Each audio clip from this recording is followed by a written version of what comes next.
शांति। प्रजापिता ब्रह्मा बाबा आदिदेव कैसे सारे संसार की आत्माओं को निमित्त बन के ईश्वरीय पालना देने के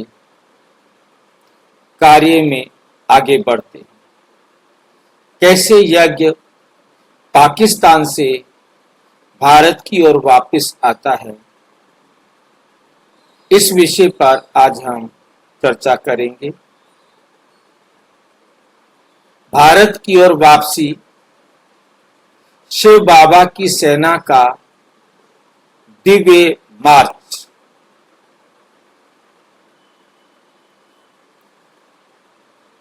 पाकिस्तान में खामोश साल,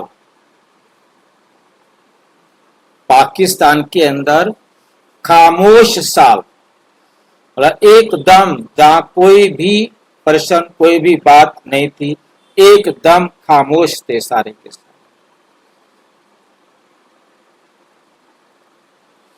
अराजकता के बीच एक दिव्य अभय आरण्य दोस्तों और भाइयों और बहनों। विषय क्या हमारे पास? अराजकता। एक तरफ तो अराजकता थी, अराजकता समझते हैं कि जहां राज शासन कोई भी नहीं था, और उसके अंदर एक दिव्य अभय, अभय मतलब जहां भय ना हो, अभयारण्य मतलब जंगल में रहते हुए भी भय मुक्त। एक ऐसा वातावरण था वहां पर कि जहां चारों तरफ अराजकता थी, परंतु वहां पर एक दिव्य अभय अरण्य, एकदम निर्भय मतलब भय मुक्त जंगल में रहना उनका जीवन चल रहा था। आइए हम भारत और पाकिस्तान के विभाजन के बाद के समय में वापस जाएं। कहां पर? पाकिस्तान। जब दुनिया राजनीतिक अशांति में उलझी हुई थी, एक दिव्य संस्था ओम मंडली, जिसे बाद में ब्रह्मा कुमारियों के नाम से जाना गया, ने कराची पाकिस्तान में चुपचाप अपनी आध्यात्मिक तपस्या जारी रखी। उस समय जब चारों तरफ कत्लेआम चल रहा था, चारों तरफ कत्लेआम चल रहा था, उस समय क्या किया? अपनी तपस्या उन्होंने कंटिन्यू रखी। कई लोगों ने सोचा कि यज्ञ अराजकता में विलीन हो गया, खत्म हो गया होगा, उनको भी मार डाला होगा, कोई भी रहा नहीं होगा। भारत में रिश्तेदारों से चिंता से भरे पत्र आए, आप कहां हैं? संस्था को वापस लौटना चाहिए, मुसलमान तुम्हें नुकसान पहुंचा सकते हैं। वह पत्र आना जाना शुरू हो गया, लेकिन उन्हें क्या नहीं पता था, कराची के मुसलमान योगियों के इस शुद्ध समूह का सम्मान करते थे, उनकी रक्षा करते थे, उनका सम्मान करते थे, उनकी रक्षा करते थे। उदाहरण अल्लाह बख्खा जी और डॉक्टर गिडवानी, ये दो बहुत प्रमुख उस समय के वहां के व्यक्ति रहे। जैसे लोग सरकारी नेता यहां आए और कहा, आप हिंदू मुस्लिम राजनीति का हिस्सा नहीं हो, आप ईश्वर के लोग हो। उन्होंने अपने शब्द प्रयोग किए थे, अल्लाह लोग, आप अल्लाह लोग हैं, कृपया रुकें, हम आपकी हर जरूरत पूरी करेंगे, हम आपकी हर जरूरत पूरी करेंगे। फिर भी आदेश आया मनुष्य से नहीं बल्कि स्वयं शिव बाबा से, मनुष्य से नहीं बल्कि स्वयं शिव बाबा से। फिर भी आदेश आया, किसी मनुष्य का नहीं, किसका आया? शिव बाबा का आदेश आया। क्या आदेश आया? भारत चले जाओ। Order is order. Shiv Baba का ऑर्डर हो गया तो फिर वो रुक नहीं सकते थे। वहां सेवा का क्षेत्र बहुत बड़ा है और परीक्षण भी। नंबर 2, दिव्य प्रस्थान। एक ऐसी विदाई जो किसी और से नहीं मिलती, जो किसी और से नहीं मिलती। और इस तरह 1950 में 400 सफेद वस्त्रधारी योगियों का दिव्य कारवां रवाना हुआ, होने के लिए तैयार हुआ। उन्होंने अपने पवित्र की गई इमारतों को, अपनी पवित्र की गई इमारतों को तपस्या से, योग से क्या किया? बेच दिया और कराची बंदरगाह पर एकत्र हुए। लेकिन कुछ जादुई हुआ। क्या जादुई हुआ? जब वो स्टीमर पर चढ़ने के लिए तैयार खड़े थे, मुसलमानों और पठानों की भीड़, जिन्हें कभी खतरा माना जाता था, ने उन पर फूलों की वर्षा की। उन मुसलमानों ने और जो पठान थे, उन्होंने, जिनको खतरा समझा जाता था कि मार डालेंगे, उन्होंने फूलों की वर्षा की। और योगियों ने फूलों की वर्षा करके जवाब दिया, जिससे प्रेम में भीगी हुई विदाई की गई, दिव्य वर्षा हुई। एक भाई ने कहा, ये स्टीमर सत्य का जहाज है और हम भ्रम के सागर को पार कर रहे हैं। ये स्टीमर, हाँ जी, भाई जी, उन्होंने जो फूलों का वर्षा किया, क्या उनको साक्षात्कार हुआ था कि ये अल्लाह लोग हैं? नहीं, वो समझते थे, क्योंकि वहां का बात, इन्होंने जो वहां अपना व्यवहार दिया हुआ था, उस व्यवहार के आधार पर उनको लगा ये भी अल्लाह लोग हैं, इनको हम मारेंगे नहीं। बाकी तो गाड़ियां काट काट करके, लाशें बिछा के, भर भर के ट्रेन भेज रहे थे। बाकी इनको उन्होंने कहा कि ये अल्लाह लोग हैं, इनको कुछ नहीं कहना, ये भगवान के बंदे हैं, अल्लाह के बंदे हैं। अब ये क्यों हुआ, कैसे हुआ, ये चमत्कार समझो, जो भी समझो, वो आपकी मर्जी है। बाकी ड्रामा अनुसार ऐसा ही होना था। और हम भ्रम के सागर को पार कर रहे हैं। यात्रा के दौरान भी कक्षाएं जारी रही। ये नहीं कि पढ़ाई छोड़ दी जाए, नहीं, पढ़ाई उसी प्रकार से जारी रही। मुरली रोजाना, क्योंकि टाइम तो लगता है ना, स्टीमर पहले इतना फास्ट तो नहीं होता था, बहुत धीरे धीरे चलता था, काफी टाइम, लंबा टाइम लगता था।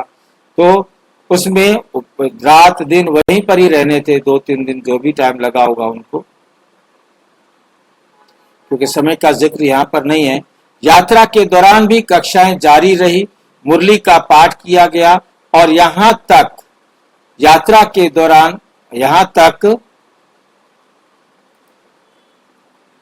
कि जहाज के कप्तान ने भी पूछा, जहाज के कप्तान ने भी पूछा, मैं कैसे सेवा कर सकता हूं। ज्ञान की मुरली कभी नहीं रुकी, ना जमीन पर ना पानी पर। नंबर 3, माउंट आबू वर्तमान की गुप्त तीर्थ यात्रा।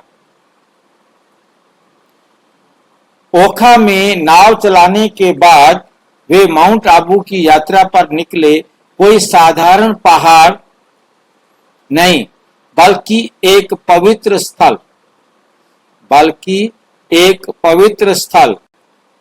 वहां दिलवाड़ा मंदिर है, एक संगमरमर का स्मारक जो आज की अनकही कहानी को फुसफुसाता है। काले और सफेद रंग में आदि देव ब्रह्मा, बाबा की मूर्तियां अशुद्धता से पवित्रता की ओर। वहां पर एक काली रखी है और एक सफेद रखी।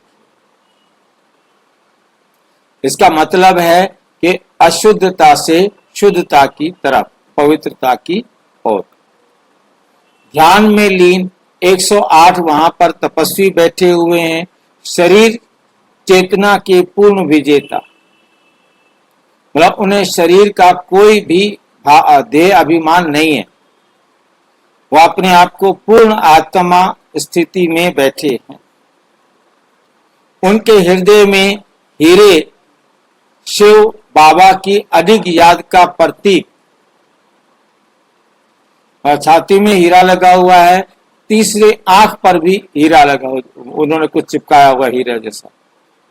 खुली सर्वोच्च आंखें, और आंखें सबकी खुली है, किसी की भी आंखें बंद नहीं है।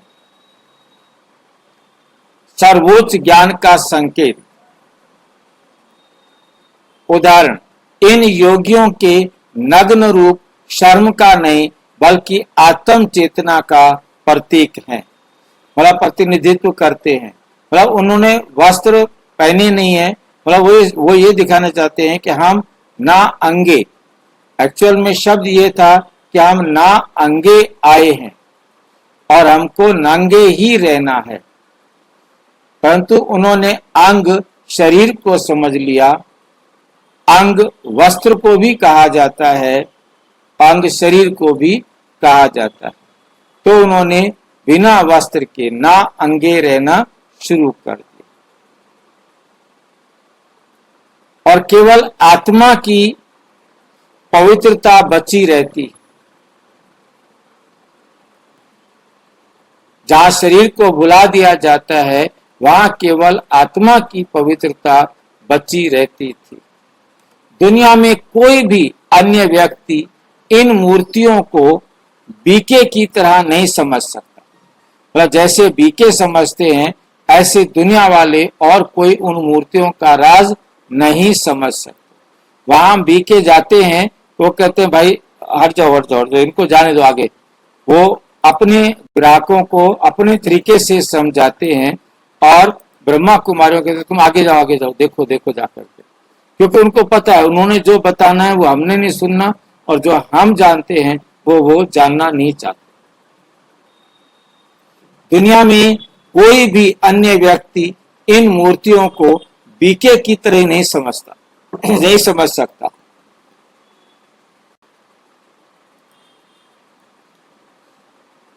क्योंकि वे केवल मूर्तियां नहीं थी, वो केवल मूर्तियां नहीं थी, क्या थी? वे जीवित थी, स्मारक।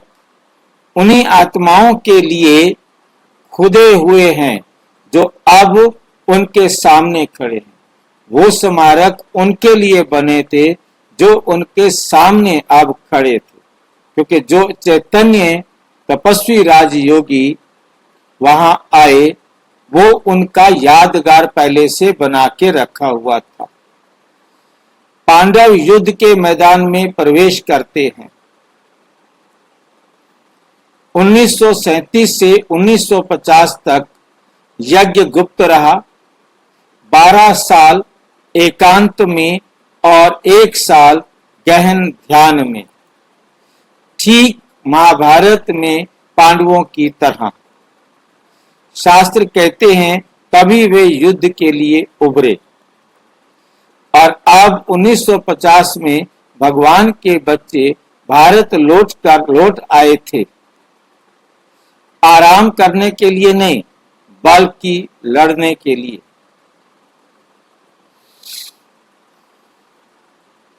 हथियारों से नहीं बल्कि सत्य, पवित्रता और ज्ञान के साथ। वे शक्तियों की नदियां थी जो दिव्य ज्ञान से बह रही थी, दिव्य ज्ञान से बह रही थी। उन्होंने सच्चा महाभारत शुरू किया। तीर और रथों का नहीं बल्कि पवित्र परिवर्तन का। बल्कि परिवर्तन का। सत्य की काव्यात्मक प्रतिध्वनि, सत्य की काव्यात्मक प्रतिध्वनि।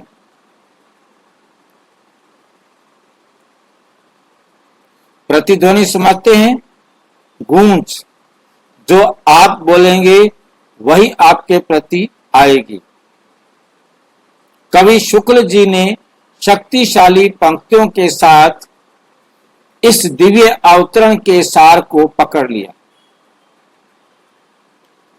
शिव माउंट आबू में उतरते हैं, हर आत्मा के लिए उपहार लेकर, हर आत्मा के लिए एक उपहार लेकर गीता फिर से गाई जाती है और सत्युग की कल्पना की जाती है।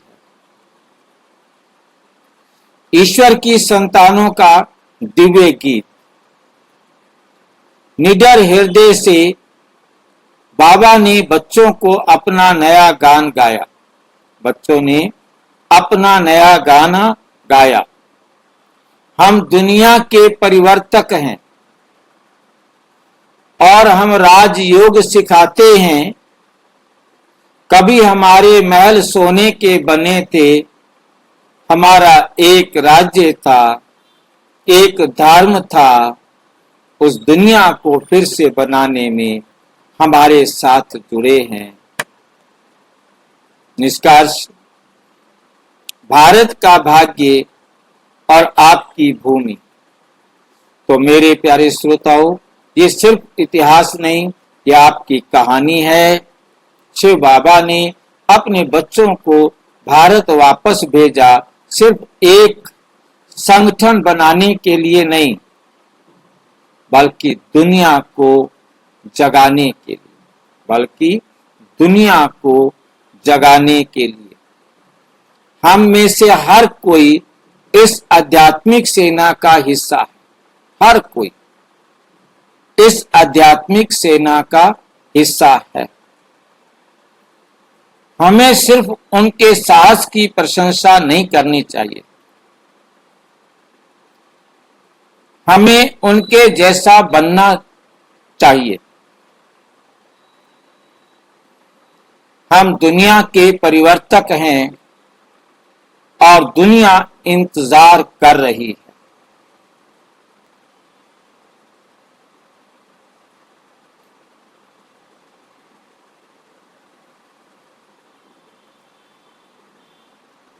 अच्छा, ओम शांति। और विस्तार से जानने के लिए प्रजापिता ब्रह्मा कुमारी ईश्वरीय विश्वविद्यालय के किसी भी सेवा केंद्र पर संपर्क करें। और यदि कोई प्रश्न है तो 9213106986 पर केवल टेलीग्राम करें। 9650692270 पर केवल व्हाट्सएप करें। फोन नहीं। ओम शांति।